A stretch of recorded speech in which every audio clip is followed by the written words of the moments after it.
footprint and a global shaker with the World Economic Forum. By my name, you will know by now that I'm a Banking lady. I'm delighted to have been chosen to speak on the role of Indigenous women in the preservation of and transmission of traditional knowledge. It is no secret that women are the fabric through which society is woven. They are the first point of contact for the family in terms of nurturing, caregiving, preservation, and daily life. But that's just a minute percentage of what the woman is responsible for. We are all aware that we have evolved into a digital era where online presence is fast becoming as important as the tangible reality of our everyday lives. But that does not undermine the place of tradition. Tradition reminds us of how we evolve.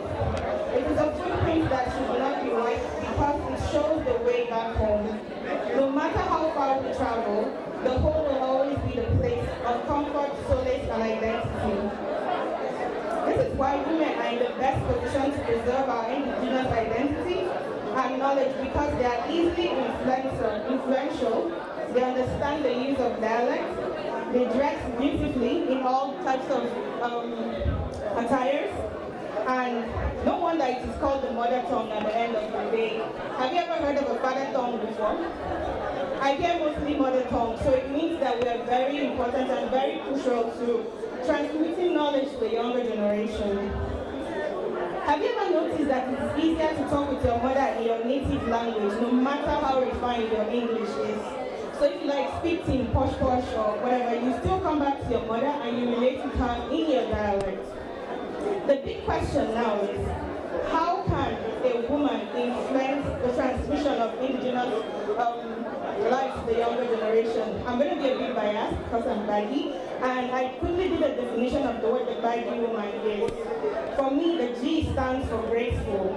The baggy woman is bold. She has a lot of abundance. She yearns for the best for her home and is inspiring in all ramifications. Now, how can we as women bring this home and play this role strategically? One, call your children by their native name. I have an English name, but I would rather be called Akumishi. So even when I'm with partners and with people from the international community, I'd rather they bite their tongue when trying to call my name than to call my other name. Let them understand the meaning of their names while you tell it to them so that they are able to grow with these values and culture. Teach them proverbs, teach them folk tales, teach them things that are naturally not in the traditional library so they are able to imbibe it in them as a culture. Share stories of their heritage and the praises used to hail them from their origin. Teach your daughters the beauty behind their skin colors. Black is beautiful. I am black and I'm proud, and it's really beautiful for us to be in our own natural light in everything we do. Help your sons to know that black is beautiful. Not just the type of beautiful, but beauty in class itself. Dress them in traditional attire, or buy them for them as gifts, in bracelets and in name changes. Help them to feel proud of their origin and the importance of ancient landmarks. Teach them how to improve on traditions. Help them to understand the ways tradition falls short at times, especially when it comes to role expectations. These few ways you can help your children come up in a traditional culture and preserve it for their own children, so there will be no gap at the end of the day.